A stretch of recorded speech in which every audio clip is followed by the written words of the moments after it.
از نظر من کومان اینجوریه توی ایران، یا میشناسنش و فنشن یا نمیشناسنش، یعنی حد وسط نداره. آرزوی واقعا هر تولید کننده محتوایی اینه که هر سری که ویدیو میذاره میتره که موضوعای خیلی بهتری از اون داریم که وایرال تره، مثلا چالشی تره. من یه ذره که تحقیق کردم متوجه شدم که از یه کانالی به اسم کارهایی که کومان میکنن، مثلا محصولات تیک تاکی رو تست میکنن، نمیدونم یه سری غذاهای عجیب میخورن، یه سری فلان این داستانا، از اونا الهام گرفته شده. سلام بر شما و سلام بر شما مخاطبین گل اند گلاب چنل گیمبال تو. آقا خوبی؟ مرسی. روبرای روشتی، تمیزی، شاغلی، ترازی؟ تراز میزان. این هفته چطور بود آیه صمد نوری؟ خیلی بوده داشتم، خیلی اندازه یه ماه ویدیو گرفتی نه؟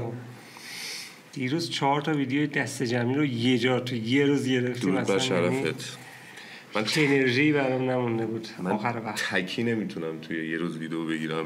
صمد 4 5 نفر بیشتر 10 نفر رو توی یه روز 4 تا ویدیو ازشون درآورده. خیلی جیگر میخواد باید جیگرکی داشته باشی.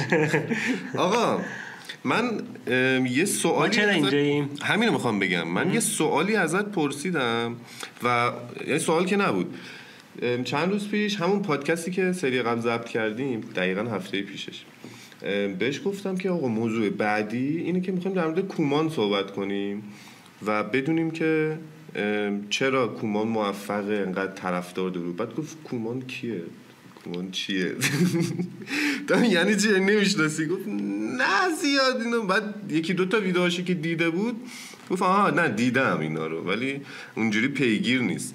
از نظر من کومان اینجوریه توی ایران، یا میشناسنش و فنشن یا نمیشناسنش، یعنی حد وسط نداره.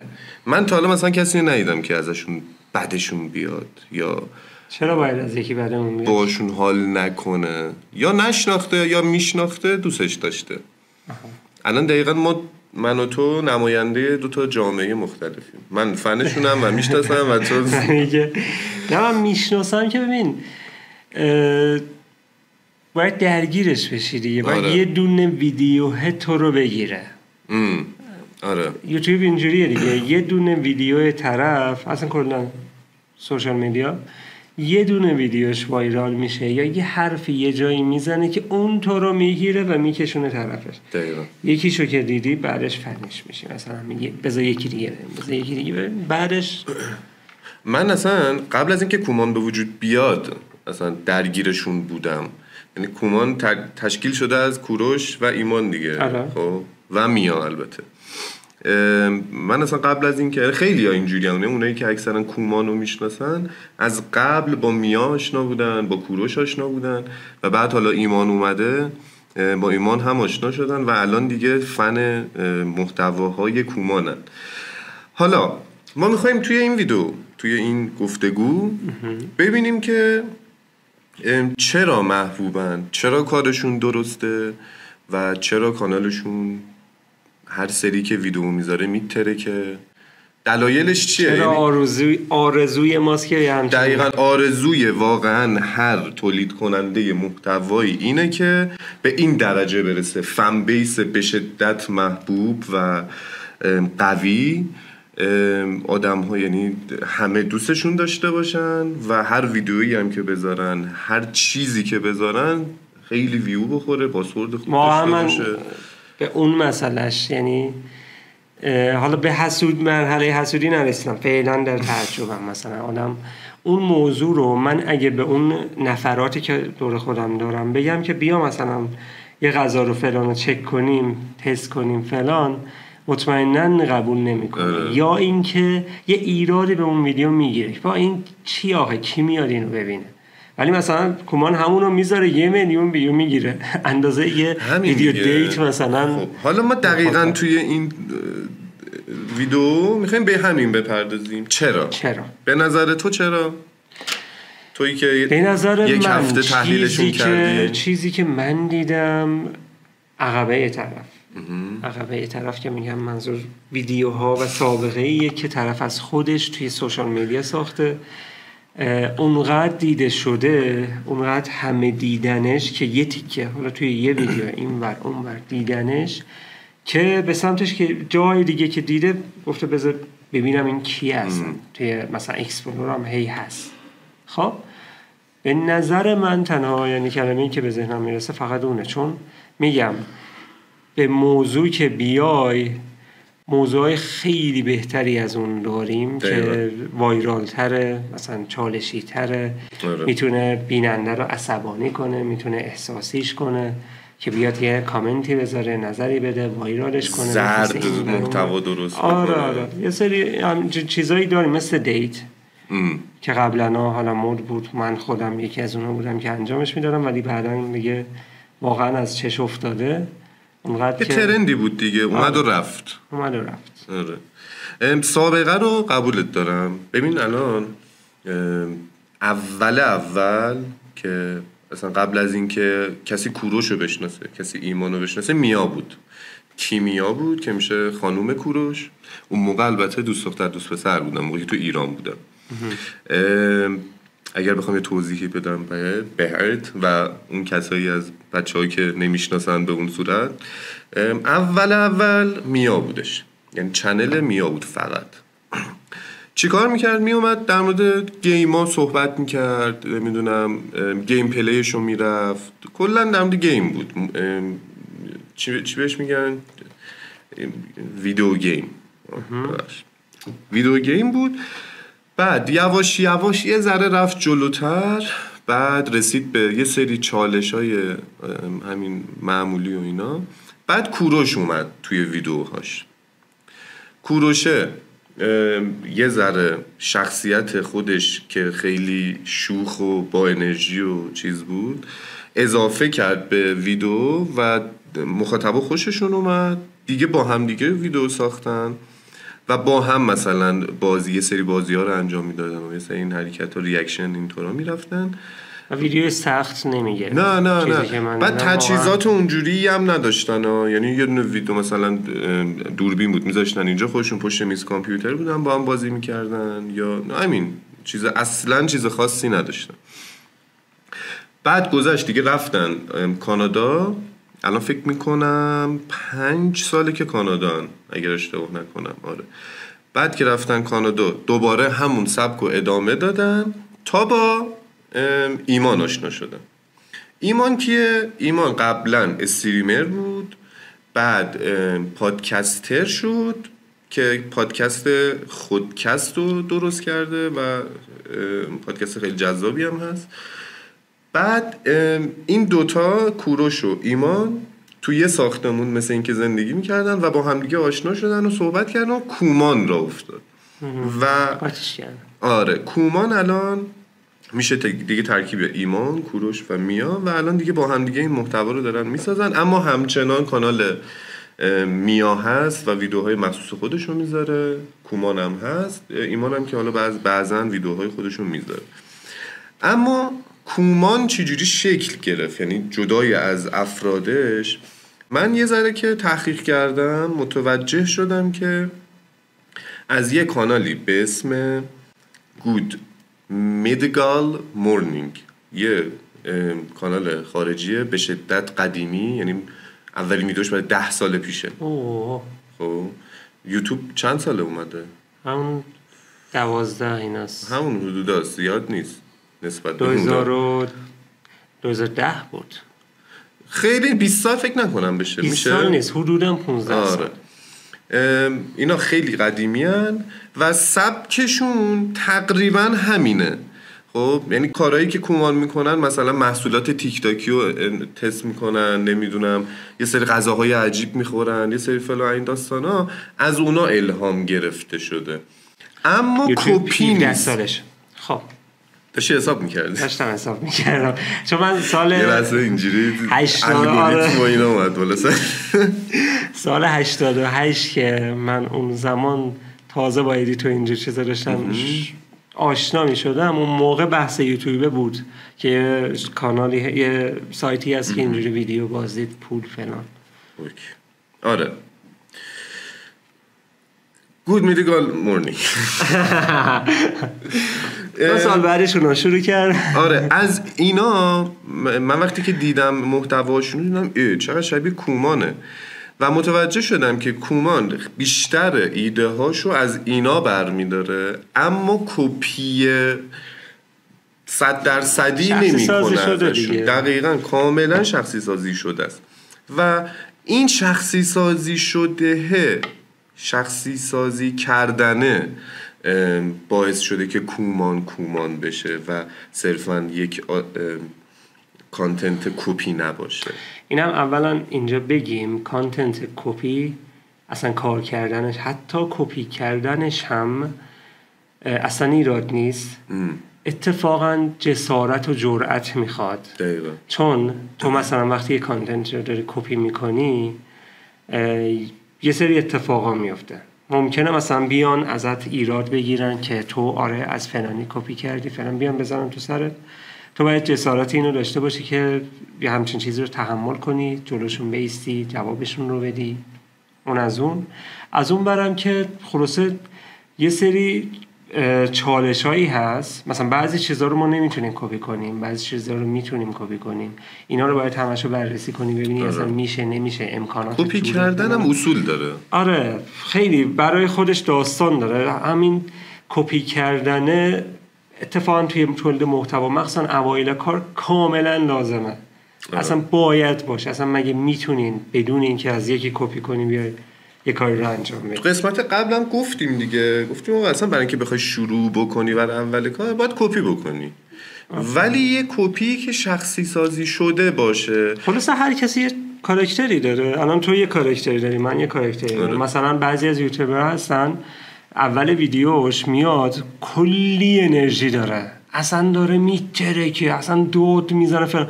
من صمد نوری توی یوتیوب خودم اصلا نمیتونم اینجور شروع کنم، کاراکترشو ندارم. من یه آدم آروم منضبط، مثلا یه سری حالا واسه خودم خط قرمزایی دارم، مثلا میام نه سلام بچه‌ها خیلی خوش اومدید دیگه، نمیتونم سلام بچه‌ها من اینو نمیتونم. خب هر کسی یه کاراکتری داره و اونو وقتی اضافه میکنه توی اون محتوای کپیه، اون میشه یه شخصی سازی شده خیلی خوب. شاید اصلا یه کاراکتری داشته باشه که بتونه یه چیز خیلی خفن در بیاره. ببین چیزی که من الان دارم بهش فکر میکنم که باعث شده دوست داشتنی بشن این سه عزیز، اینه که مردم و مخاطبانشون شاید محتواشون رو اونقدر دوست نداشته باشن، خودشون رو دوست دارن.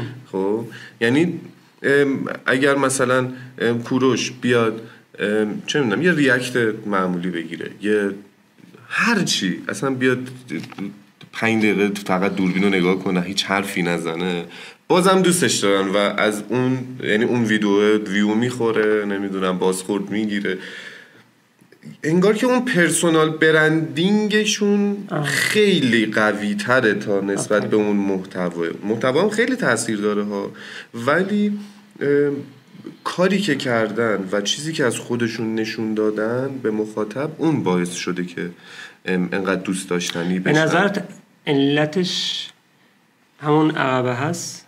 ببین عقبه خب صرفاً سابقه داشتن نمیشه که تو 10 سال بیای یه محتوا یا یه شخصیتی رو نشون بدی و دوست داشتنی نباشه تا 50 سال آینده هم همونه. و ببین به نظر من اگر بخوام دونه دونه مثلا شخصیتاشون رو بگم که چی توشون بولدتر از نظر من، حالا شما هم اگر چیزی تو ذهنتون هست تو کامنت ها بگین. ایمان اگر بخوام کوروش اگر بخوام اول بگم، خیلی خودشه و مثل خودمونه، یعنی انگار که مثلا یه رفیق 10 سالته داری میبینیش یا داری باش ارتباط میگیری. خیلی صمیمیه، خیلی با انرژیه، خیلی باحال. یعنی رفیق صمیمی‌ها چه جوری ان؟ انقدر باهاشون راحتی اونجوریه.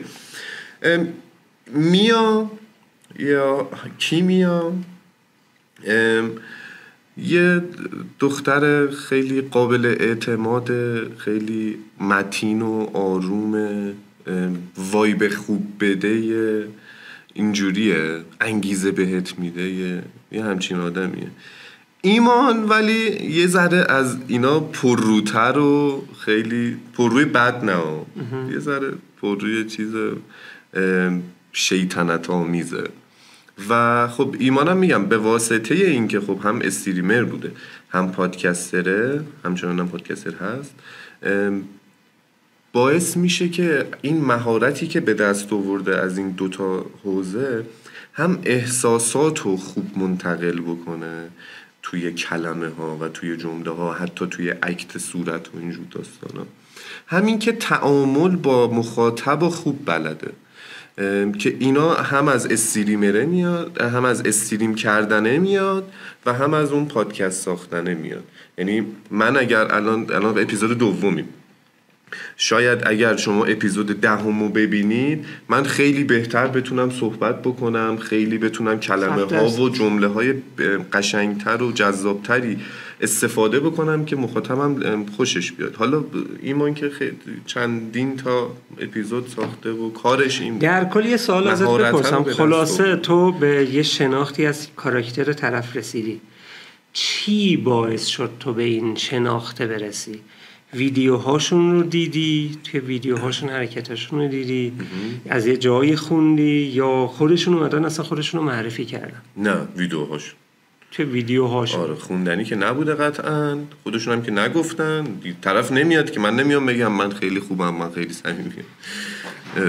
نه، ویدیوهاشون بوده و میفهمی یکی اگر ادا باشه ادا اطفالی بودنش رو میفهمی یا فیک بودنش رو میفهمی. آره خب یه جا میزنه، یه جا سوتی میده. آره، حالا خیلی از یوتیوبر هستن، حالا نمیخوام اسم ببرم، درست نیست اسم بردنشون، ولی نه اونجوری زیاد بخوای باش حال کنی. من مثلا شاید یه یوتیوبری که دوستش داشته باشم با اونی که دوستش نداشته باشم ویدیو بذاره اصلا اون ویدیو رو نگاه نکنم. آره 100%. مثل کاری که فرشاد سایلنت کرد و همین یکی دو روز پیش و توی کاورش دیدم یه کسی که دوستش ندارم هست اصلا نگاهش نکردم، اصلا بازش نکردم. اون خودت باشی و حس خوب بدی همه میفهمن، نیاز نیست جار بزنیش. آره خب حالا تو چیزایی که دیدی به نظرت چه حسی ازشون گرفتی؟ خب ببین، چیزی که من دیدم این بود که سرگرمی هایی رو انتخاب میکنن که خیلی دم دستیه، خیلی ساده میشه بهش رسید، میشه انجامش داد. اصلا کار رو پیچیده نمیگیرن. خود من از اونام که پیچیده میگیرم. من خلاصه از دید خودم دارم میبینم. منم همینجوری. اصلا پیچیدهش نمی کنن، خیلی ساده همینجوری آقا جمع شیم کنارم، یه چیزی بذاریم جلومون، اینو ببینیم، بررسی کنیم، بگیم، بخندیم، پاشیم بریم. یه همچین چیزی ازشون دیدم. حالا محتوایی که بسازن خیلی محتوای فاخری نیست، ببیننده چیزی رو اضافه نمیکنه. ولی یه چیزی میونه کلمت بگم، تنها چیزی که از فقط سرگرمی. در مورد همین که گفتی نمیخواستم از بحث دور بشه. خودشون وقتی میشینن برای ضبط یه سری از محتواها رو اصلا نمیدونن که قراره که چی بشه، فقط دکمه میزنن. آره ریله، یعنی اون محصولات تیک تاکی یا اون غذاهای عجیب غریب، اون ترکیبی‌های عجیب غریب و اینا اصلا نمیدونن که چیه، آخرش قراره چی بشه. نه اصلا تا حالا انجامش ندادن، برای اولین بار دارن انجامش میدن. دوربین مثلا شروع میکنن و هر اکتی که داری ازش میبینی، هر حرفی که داری میبینی کاملا واقعی و چیزه، یعنی از پیش تعیین شده نیست اکثر ویدیوهاشون. این هم باز میتونه چیز بکنه. حالا ولی در کل کارشون به نظر من اینی که یه چیز ساده رو جذابش کنیم واقعا تحسین برانگیزه، واقعا تحسین برانگیزه. چون اصلا میگم من خودم درگیر اینجور چیزا بودم. من شاید واسه یه سری برنامه یه ایده‌ای من داشتم که لازم بود مثلا توی صحنه یه 10 نفر آدم باشن. اوکی؟ نه این ویدیو آخر رو ولش کنم. این ویدیو آخر مال یه سال بعد اون تصمیم. مثلا فرض کن فروردین من یه همچین تفکری داشتم، اسفند به این 10 نفر رسیدم. توی اون زمان 10 نفر که خیلی بیشتر از اون رو من باهاشون صحبت کرده بودم که بیان جلوی دوربین من و به زور اینکه آقا پول اسنپت هم میدم، تو رو خدا بگیر، تو رو خدا فلان، من تونستم 3 نفر رو بشونم جلوی دوربین. 3 نفری که اصلا واقعا هیچ سابقه ای هم نداشتن، اصلا تا حالا جلوی دوربین موبایلشون هم ویدیو نگرفته بودن، از خودشون 2 کلمه حرف بزنن. واسه همین اینی که کار رو ساده بگیری، اون ساده ها رو جذابش کنید، اصلا یه چیز محشره، چیزیه که واقعا هر کسی آرزوشه که به همچین جایگاهی برسه. آره دیگه، اون هنر تولید محتوا و بیان احساسات و بیان اون تجربه، منتقل کردن اون تجربه که الان داری به بهترین شکله. و پس میشه ساده ترین چیزها رو به جذاب ترین حالت ممکن نشون دادن از نظرتون. آره. حالا من چیزایی که متوجه شدم، یعنی یه ذره ریزتر نگاه کردم به محتواهاشون، این بود که از نظر تو خب اون ویدیوهایی که دم دستی هست، محتواهایی که دم دستی هست و ساده است رو به قشنگترین شکل و جذابترین شکل نمایش میدن. و اکثر ویدیو هم پشت میزه، یعنی آره یه ستاپ خیلی معمولی که فیلم بردار پیدا کنم با من بیاد بگرده فلان، کجا بریم، وای خدا بذارم فیلم بگیریم نذارن. آره. همش مسئله است که تولید محتوا به همین راحتی نیست که. آره حالا اونو بخشو جداگونه گذاشتم در موردش صحبت کنیم، ولی الان اگر بخوام در مورد کانتنت صحبت بکنم، کانتنت اسم آفریقایی انگار، یه سری محتواهایی که من خارج از عرف رو انگار که میان و روش کار میکنن، چیزی که ذهن مخاطب آمادگیشو نداره. مثلا کل انسان‌های جهان با یه سایز مشخصی از مسواک میکنن، ولی وقتی یکی بیاد با یه همچین سایزی از مسواک بیاد و بخواد اونو نشون بده که اگر با این سایز مسواک بزنیم چی میشه، برای همه میتونه جالب باشه و کنجکاو کننده باشه. یا مثلا با یه مداد مثلا 2 متری که انقدر کلفتیشه بخوای بنویسی، اونو بخوای نشون بدی، به ذهنو کنجکاو میکنه. خیلی از ویدیوهاشون هم اینجوریه، یعنی خارج از چارچوب ذهنی مخاطبه. تبلیغات و دیده شدن، وایرال شدن یه سری تکنیکا داره. شاید مثلا بگیم مثلا 50 تا تکنیک داره، حالا خیلی بیشتر. یکیش اینه که یه چیزی رو غیر عادی نشون بده. یعنی مثلا اینجا این هوا مثلا میکروفون باشه. آره. اصلا برای بیننده، برای خود ما هیچ کس عادی نیست که میکروفون یه سایز مشخصی داره. واسه همین اون باعث میشه که بیننده بگه که این چیه. مثلا داره اون پسره هست ترکیه‌ای آشپزه، اسمش یادم رفت، اون اومده یه تیکه بوراک غذا. ها؟ بورک غذاه، بوراک اسمش. بورک. آره، بورک یه غذاییه. اون هیچ بوراک. آره. اسم پسر است. آره. اون اومد مثلا یه گوشت اینقدری رو با یه ساتور اینقدری مثلا برش داد.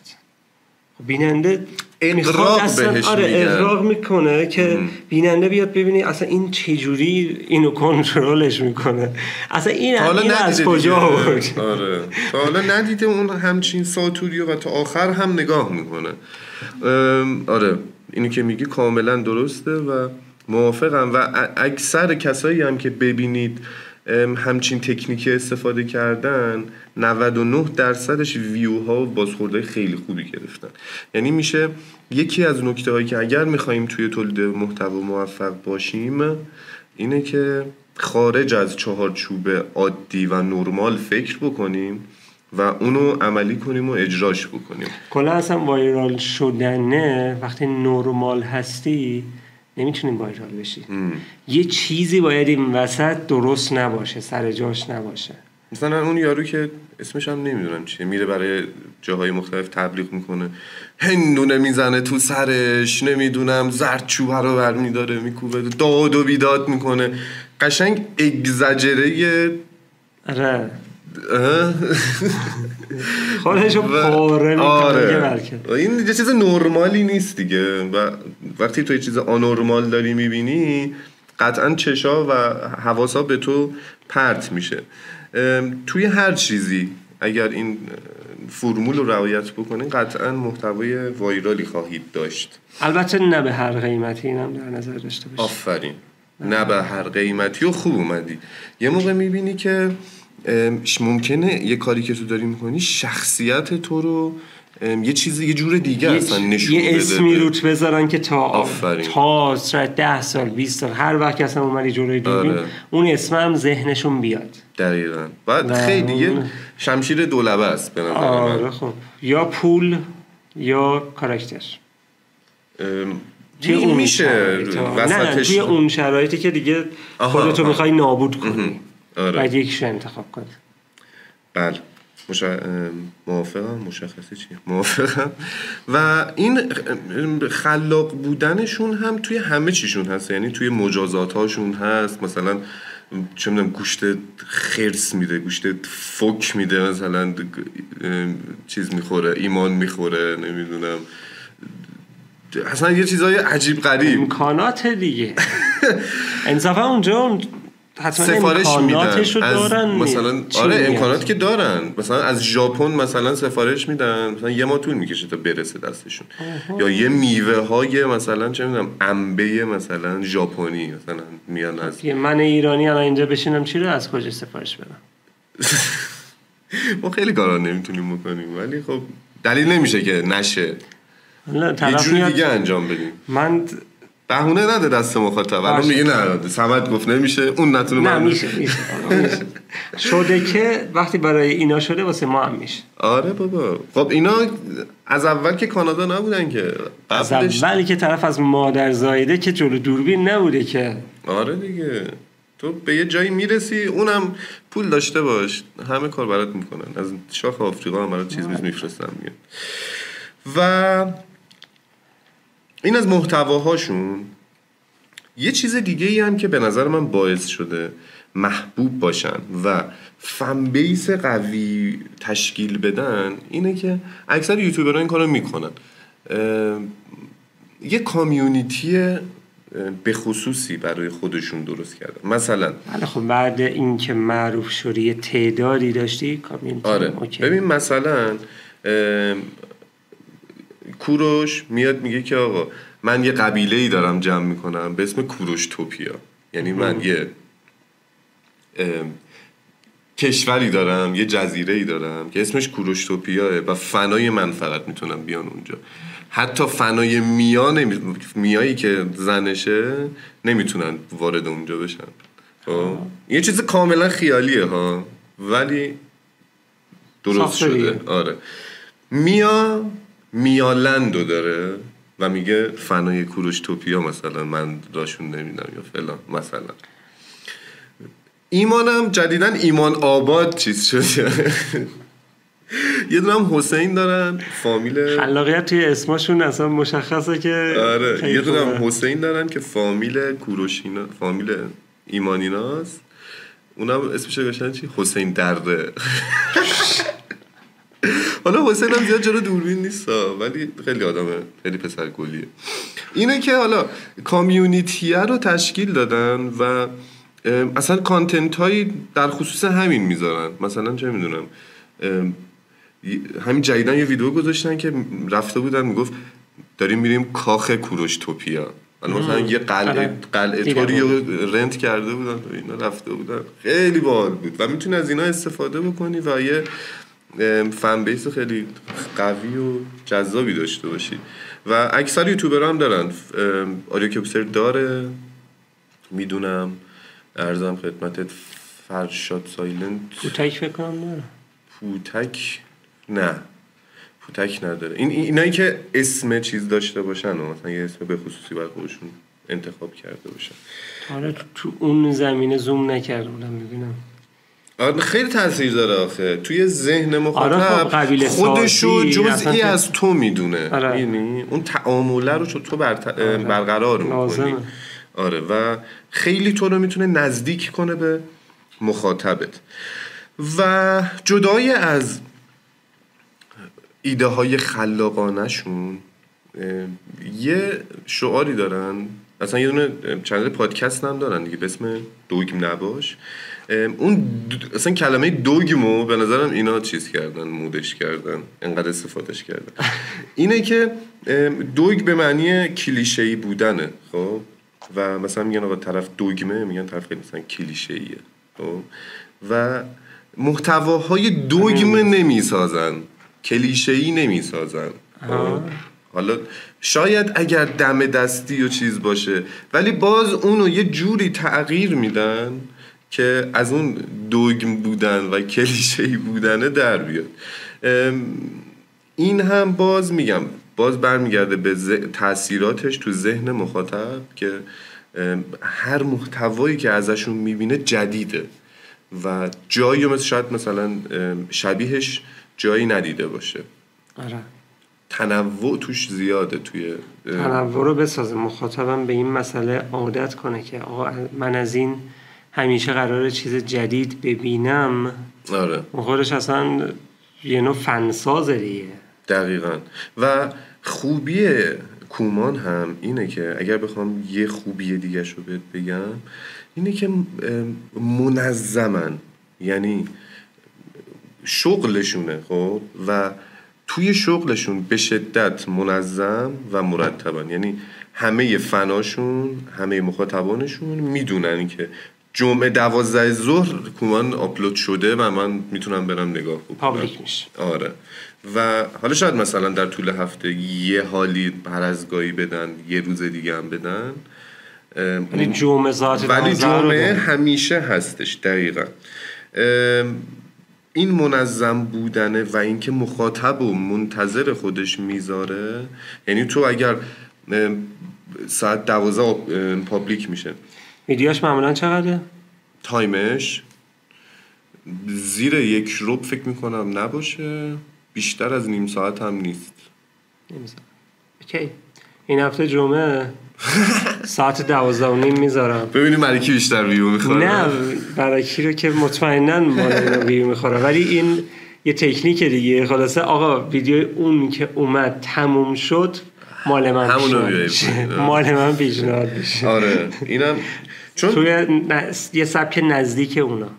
آره نه تکنیک جوابی اتفاقا منم یه چند باری تو ذهنم اومده بود. یه پیک خیلی زیادی از مخاطب توی اون ساعت وارد یوتیوب وقتی طرف این همه محبوبه تو میتونی از محبوبیت اون استفاده کنی. تو سر مثلا اگر دقت کرده باشین، حالا این هفته که گذشت، هفته دیگه چک بکنین، ساعت 12 پابلیک میشه، ساعت 1 برید نگاه کنید ببینید چقدر ویو خورده. زیر 200,000 تا 300,000 تا نیست. خب و تو ویدیوت 1 شروع بشه ببین تا 2 چه خبر. آره و یه حجم عظیمی از مخاطبا وارد یوتیوب میشن برای اون و قطعا از اونها فقط نمیان که اونو ببینن، خیلی هاشون 80% ویدیوهای دیگه هم میبینن که 1-2 ساعتی خودشون رو درگیر یوتیوب میکنن. نه دیگه بعد اون باید بیان ویدیویی که تو گذاشتی با این تکنیک گذاشتی. من پس 2 بذارم، تو 2 بذار، من 1 بذارم. من قبل از اونا میذارم، فراریشون ندی. اون هیچ وقت نمیاد تایمش رو تغییر بده. کی؟ اون کومان هیچ وقت نمیاد تایمش رو تغییر بده. نه من برای تو میگم تو بعدش میذاری، میگم من نه قبل از تو بذارم که یه موقع فراریشون ندی برای ما هم ندیدم. این سری امتحان کن، جدی امتحان کن. میکنم من هفته دیگه به جای شنبه جمعه میذارم ویدیو. امتحان کن هفته دیگه دوشنبه که اپیزود بعدیو میذاریم جوابشو بهم بده ببینیم اوکی جواب میده یا نه، چقدر تاثیر گذاشته. اوکی. دیگه چی؟ آها ببین کجا بودیم اصلا؟ منظم بودن رو گفتی؟ یه مسئله دیگه در مورد منظم بودن چیزی نمیخوای بگی؟ در مورد منظم بودن بچه ها منظم باشید.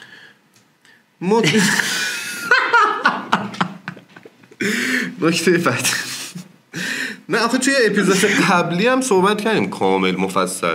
آره دوباره من میام آخه همون حرفو بزنم بد نیست. آخه شاید نگاه نکرده باشن، شاید مثلا بگم برین اونم ببینید. یه راست از اینجا شروع کردم. گوشه تصویر میاد، برین اونم ببینیم گوشه تصویر من کجاست. اونور الان نزنید داد لینکش رو تو دیسکریپشن میذارم.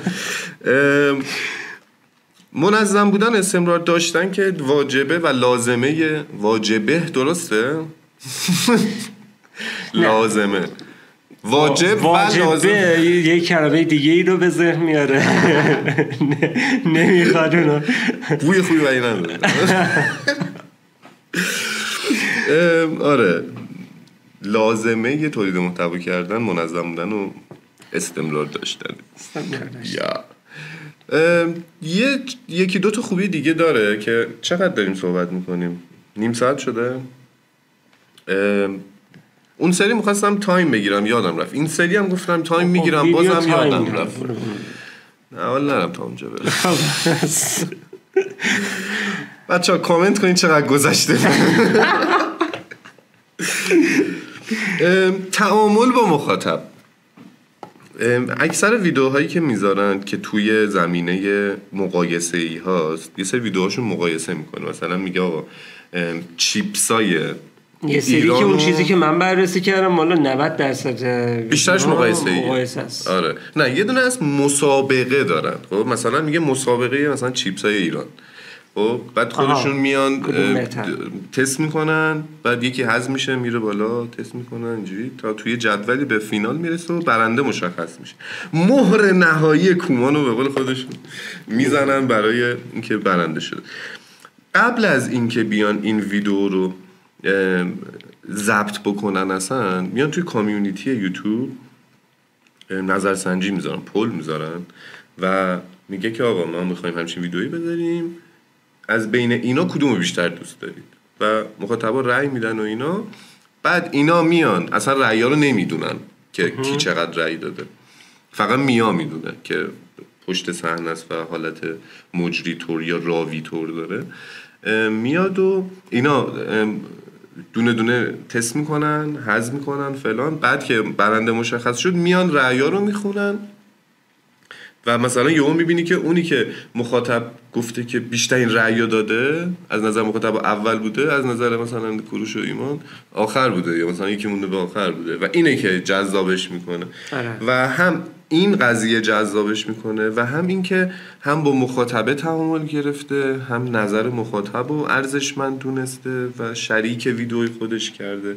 مثلا این سری ویدیو هستش که یه فرم میذاره، میگه آقا مثلا بریم فرم رو پر کنیم، بعد یه سری سوالا کردن، بعد تو جواب میدی، بعد همون جوابا و سوالا رو توی ویدیوشون میان و در مورد اون یه ویدیو میسازن. سبکی از تولید محتواست. آره یعنی تموم شد فارسی. عربیم داره شروع میشه. یعنی هم تعامل با مخاطب رو اینجا دارن، هم ازش محتوا میسازن، هم مخاطب راضیه، هم خودش راضیه، این راضی اون راضی. اون آره خودش اصلا یه نوع تولید محتواسون باعث میشه که مثلا شما مخاطب، اگه من بگم که از کامنت های این ویدیو من یه سری رو انتخاب میکنم و دفعه دیگه مثلا سوالی باشه، دفعه دیگه بهش جواب میدم توی یه ویدیوی جدا، موقع شما میای مثلا کامنت رو میذاری، ویدیوی بعدی هم میبینی، نه به خاطر اینکه اون جواب رو بگیری، یا به خاطر اینکه ببینم مال منو گفت. آفرین. و اگه من مال شما رو بگم مطمئناً شما دیگه میشی فن من. چرا؟ چون من بهت توجه کردم، ارزش دادم، تو هم برمیگردی همچین. اصلا یه سبک فوق‌العاده است که حالا تو اینستاگرام البته بیشتر. تو اینستا بیشتر. آره.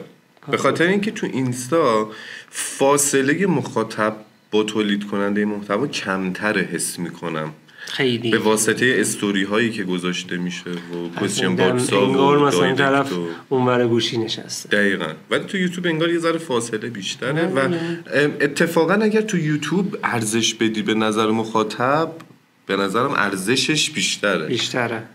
اون جلب توجهی بیشتره به نظر من. آره. چون مخاطب میدونه که من فاصلم انگار بیشتر از تو، مثل اینستا نیست اینجا. تو اینستا تو ذهن مخاطبت یه کارمند اگه باشی توی یوتیوب تو یه مدیری، دسترسی به کارمند راحته یا مدیر. یه همچین ذهنیتی هست پشتش. بله. چون توی یوتیوب خیلی نمیشه درگیر شد با مخاطب، مثلا دایرکتی چیزی راهش نیست، یعنی زیر ساختش نیست. آره نهایتش یه کامنت که ببینه یا نبینه. آره موافقم باهات. بریم سر 2 مسئله آخر که زیادم طولانی نشه.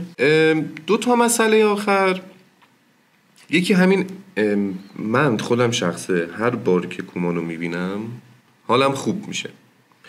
این حال خوبی از کجا میاد؟ از انرژی بالا، انرژی مثبت و صمیمیتی که به منتقل میشه، حس خوب، وایب خوبی که به منتقل میشه. و به نظرم هر کسی اگر بتونه،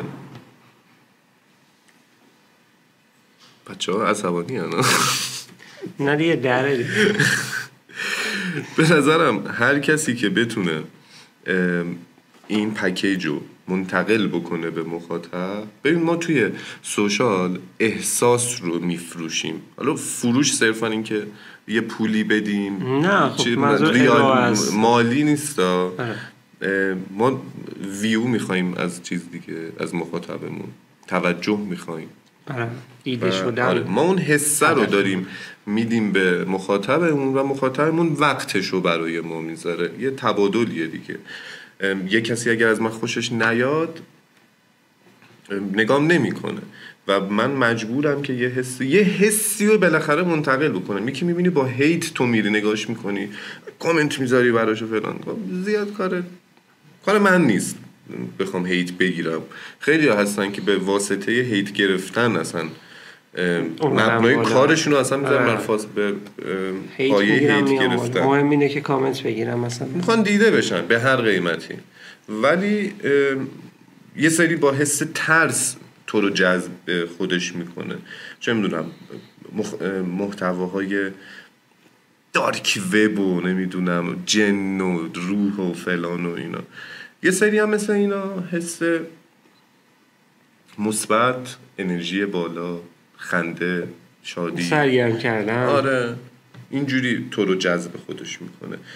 و این هم بازی یکی از مسائلشونه. و مسئله آخر که به شدت مهمه، یه سری چیزها دارن که مال خودشونه، مثل بعضی از تیکه کلام ها. کی فکرشو میکرد که یه همچین صدایی این بشه برند مثلا یک نفر؟ خب مثلا حالا شمایی که میشناسیدشون میدونید این صدا مثلا برای کیه. کوروش مثلا هر از گاهی اتفاقی میفته مثلا حالت تعجبی یا مثلا میگه مثلا اینجوری میکنه، این دیگه افتاده توی اون شد مالمون. آره اون برای اونه. یا مثلا ایمان وقتی میخواد خداحافظی بکنه توی چیز مثلا میگه بای بای، خیلی بلنده فلانه، میکشه و این شده برای اون. و یه هویت مشخصی برای کومان درست شده و تو اگر اصلا ندونی که این کانال کومانه، محتوا رو نگاه بکنی 10 ثانیه اولش رو نگاه بکنی میگه این کومانه. با یه قطع و وصل داشتیم، باتری دوربین تموم شد. برندسازی آها، اینو میگفتم که اون کلمه کلا توی اصول تولید محتوا اینی که تو یه چیزی رو برند کنی از خودت. مثلا من چطور مثلا این رئیس متا کیه؟ مارک زاکربرگ. اون اومده مثلا لباس توسی رو برندش کرده برای خودش. فلانی میاد فلان کلمه رو برند میکنه، یا من احمد نژاد میاد کاپشنش رو برندش میکنه. اوکی؟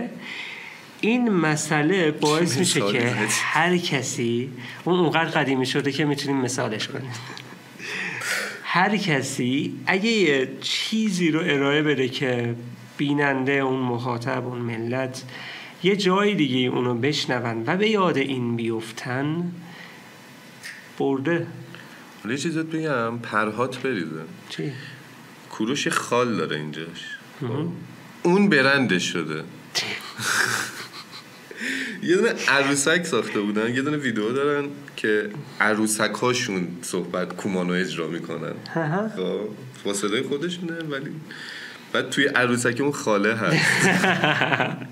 بعد اصلا کسایی که کاور میزنن براشون جالبه. ببین من نه فنشونم نه خیلی دیدمشون، ولی تصویر عروسک که میگه توی ذهنم هست. من یه جایی اینو دیدم.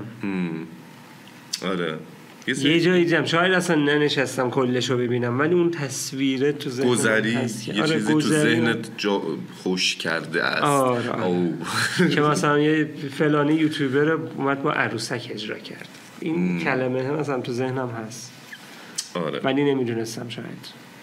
و اینکه من خودم شخصا، تو اول بگو تو چیزی داری از خودت که شخصی سازی خودت کرده باشیش؟ شخصی سازی خود من، امضای کارت چیه؟ من مثلا توی ویدیوام وقتی داریم شروع میکنیم یه کلمه جش جداخ به چه معناست؟ ترکیه، یعنی برو بریم let's go خودمونه، let's go خودشونه، ما که بزن جش بریم جداخ.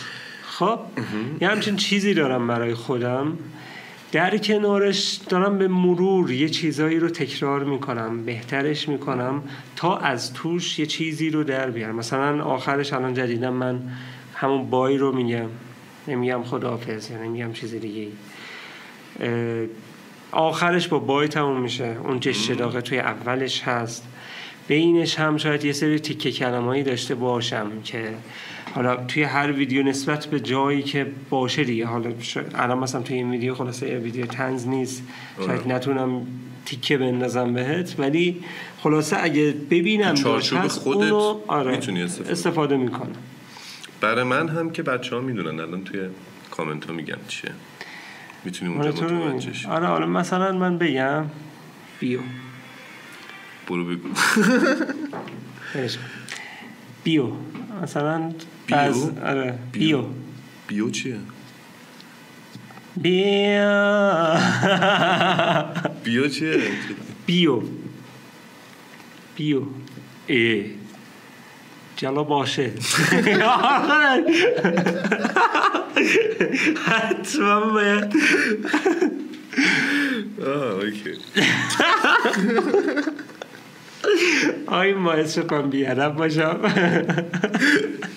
نه من آخر ویدیو هم یه چیزی میگم و دیگه مشخصه دیگه، 2 تا ویدیو اونو کنی آخر ویدیوش متوجه میشی. ولی اگر میدونید تو کامنت ها بهم بگید. یه چیزی خارج از بحث بهت بگم، بپرسم و ببندیمش. توی تولید محتوا کردن چی خوشحالت میکنه؟ یعنی چی از مخاطب ببینی خوشحالت میکنه؟ از یه مخاطب و نه مثلا تعداد، مثلا نگی 1 میلیون ویو، یه من مخاطب چی کار برات بکنم خوشحال میشه؟ تو مخاطب چی کار برام بکنی؟ ببین یه دونه این هست که کامنت بذاره. کامنت گذاشتن نشانه اینه که این وقت گذاشته واسه ویدیو، چون هر کسی نمیاد کامنت بذاره. یکیش هم اینه که ببینم که مثلا طرف ویدیوی من رو واسه یه کسی دیگه‌ای که احتمال وایرال کردن این ویدیو رو داره شیر کرده. مثلا من ویدیو مصاحبه با رونالدو داشتم، بدن رونالدو، بعد دیدم که وایرال شد، بیشتر از ویدیوی خودم، بیشتر از ویویی که خودم گرفتم وایرالیش گرفت و اون خوشحالم کرد. و واقعا یعنی از اون کسی که وایرالش کرد، اونی که ریاک رفت اصلا مسخرمون کرد، اصلا به ما خندید، تشکر میکنم. آره دمش گرم. باعث شده دیده بشی دیگه، باعث شده یه فریم حداقل از صفحه‌ای که من توشم دیده بشه. منی که پوریا پوتک نیستم که 1 میلیون سابسکرایبر داشته باشم، یا یوتیوبر معمولی هم، به مرور حالا قراره پیشرفت کنم.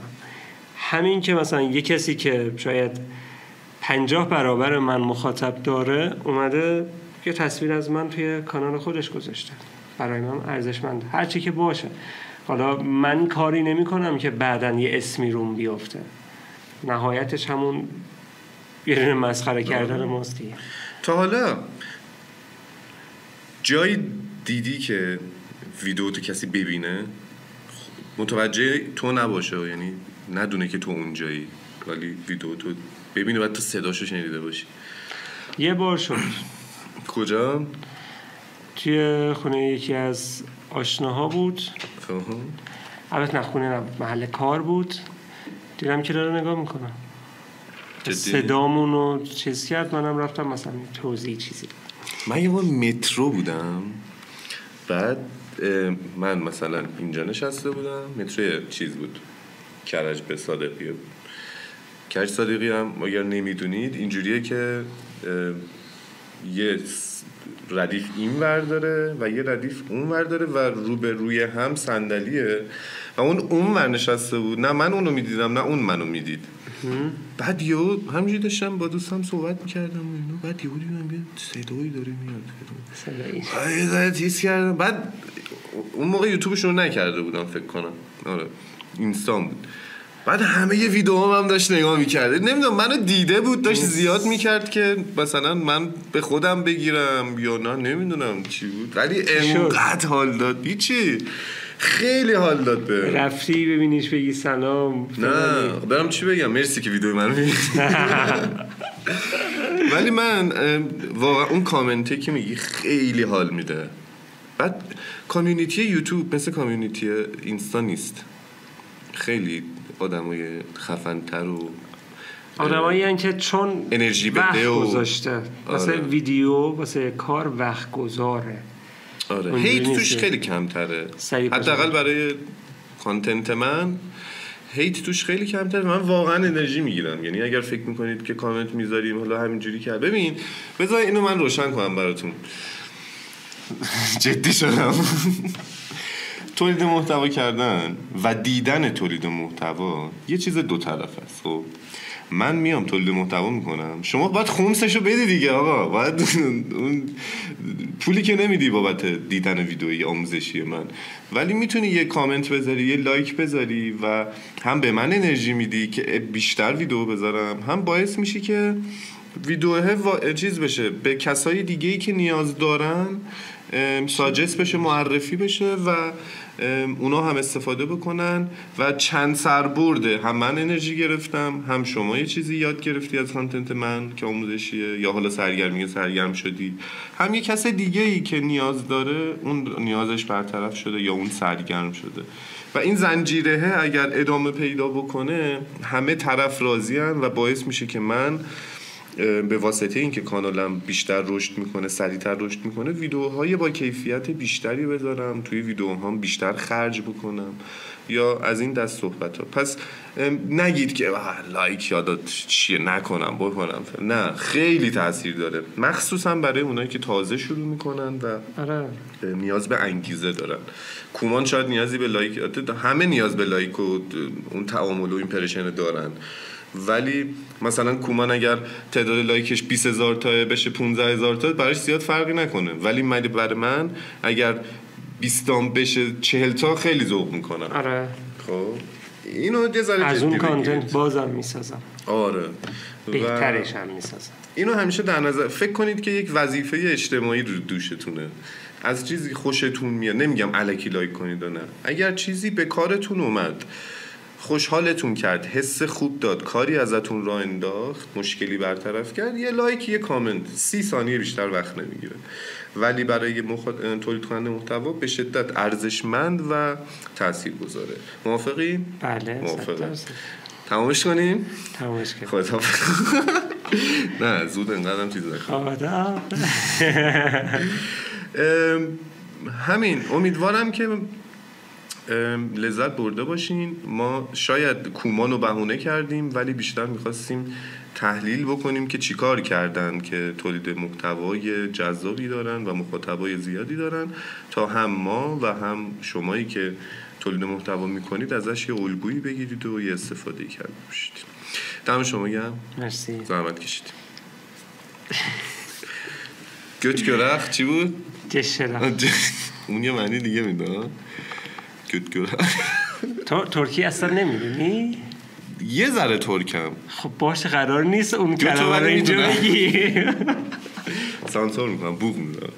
مراقب خودتون باشین، خیلی مخلصیم. فعلا